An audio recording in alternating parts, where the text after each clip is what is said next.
Halo, jumpa lagi bersama penonton setia channel Aceh 13. Sudah sekian lama kita tidak update video-video teman-teman. Kali ini kita akan berkunjung di sebuah tempat yang hits di seputaran kota Banda Aceh atau Aceh Besar.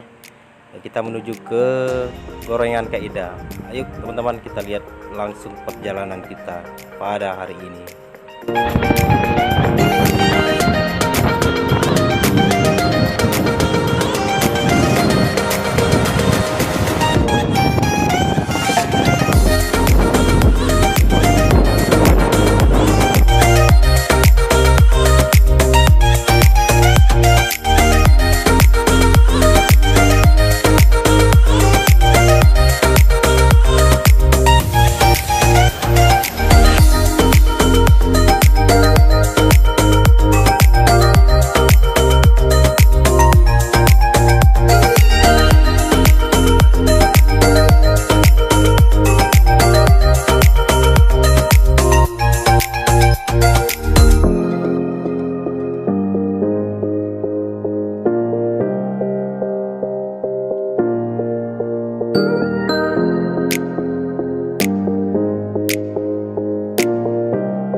Ya, akhirnya kita sudah sampai saudara-saudara di tempat yang ingin kita kunjungi. Ya, beginilah kondisi, situasi dan suasana di Gorengan Kaidah. Sedikit informasi bahwa tempat ini tidak jauh dari Bandara Sultan Iskandar Muda atau Airport Sultan Iskandar Muda yang berada di tepatnya di Blam Bintang, rekan-rekan.